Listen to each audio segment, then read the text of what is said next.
Tocoma daw guys is colon cleansing siya. Kini-cleanse niya yung mga internal organs natin.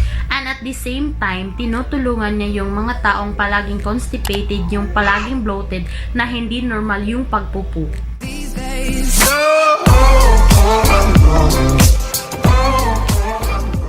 Hey guys, it's me Cherry and welcome back to my channel. So for today's video guys, is meron na naman tayong bagong product na i-review.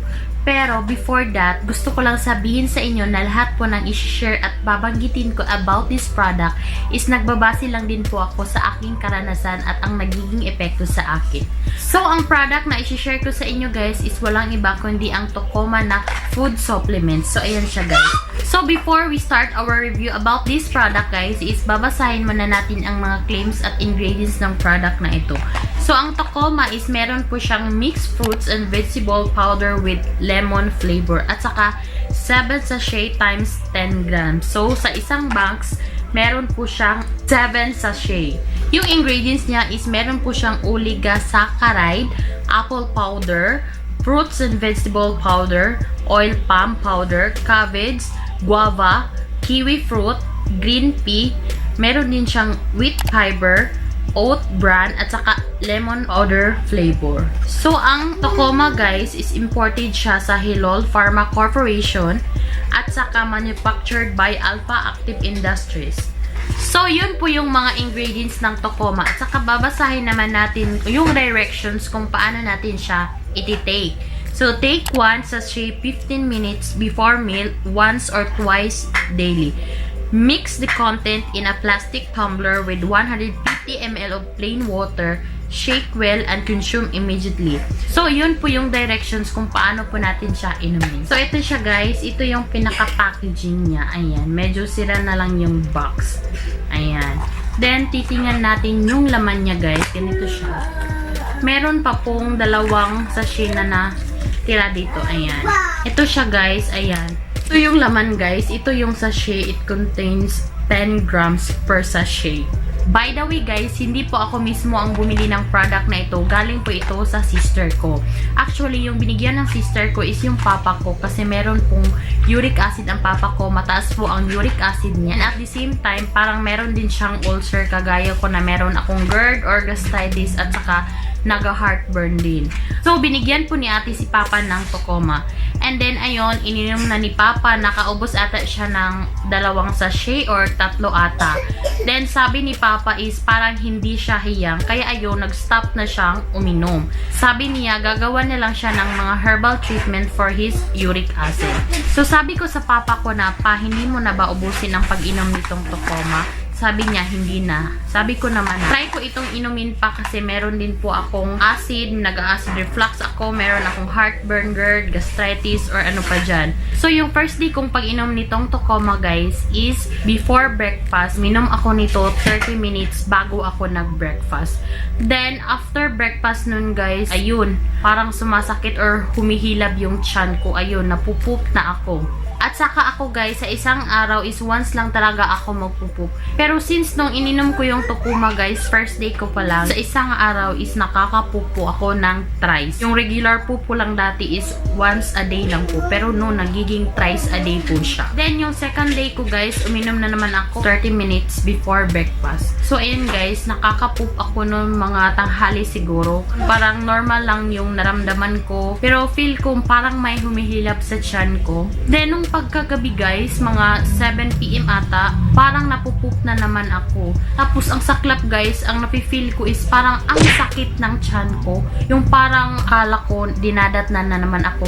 Kasi hindi naman mismo yung dito sa tiyan talaga, parang dito sa puson ko. So ang sakit guys, ang tagal ko sa banyo, parang umaabot talaga ako ng 1 hour. Kung sumakit na po yung tiyan ko, yung second day, on the third day, hindi ko na po ininom yung product kasi natakot ako baka gano'n naman yung magiging epekto or ang sakit na naman ng tiyan ko. Pero meron din akong ibang nakitang review about this product guys na Tocoma na since first day pa lang hanggang 7 days is sumasakit talaga yung tiyan niya.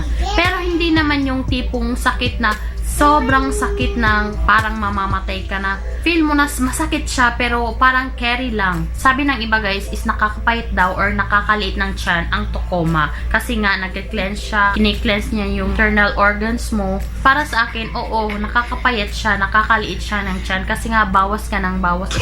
Parang hinihilab yung tiyan mo.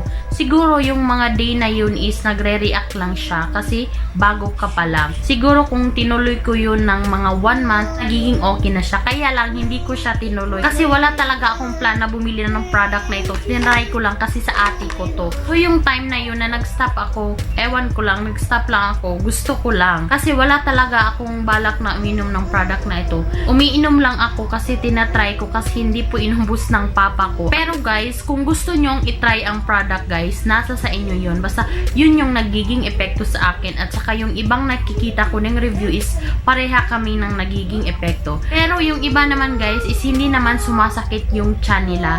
Regular lang, napupoop lang sila. Ang masasabi ko lang sa product na ito guys is perfect na perfect talaga ito sa mga taong hindi nakakapoop everyday kasi guys makakapoop ka talaga. Yung mga palaging constipated, yung mga almost 3 to 5 days hindi makakapagbawas. So perfect ang product na ito para sa inyo guys. Maganda naman siya guys. Depende sa inyo kung gusto nyong mag-try.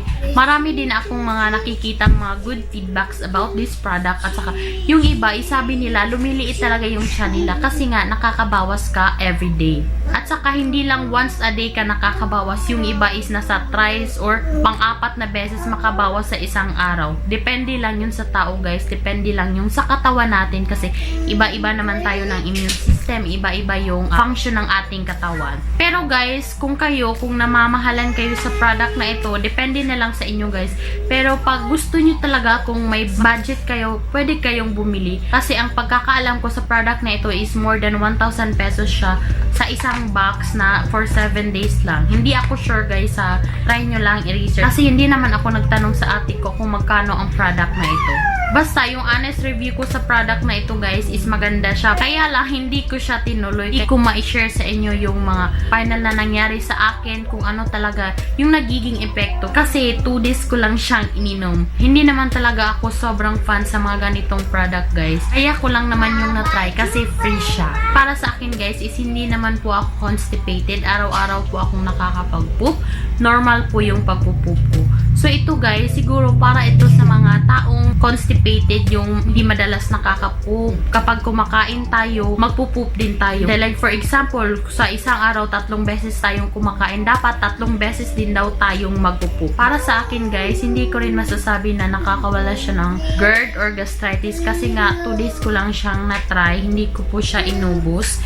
At saka dapat guys, kung mag-try ka ng mga ganitong product, dapat umaabot ng 1 month. Pero sa akin 2 days lang, nag-give up na ako. Kasi nga hindi talaga ako fan guys. Gusto ko lang i-share sa inyo, baka meron ding mga naghahanap, yung mga bloated dyan, yung mga constipated, hindi normal yung pagbabawas. So ang product na ito is perfect na perfect ito para sa inyo.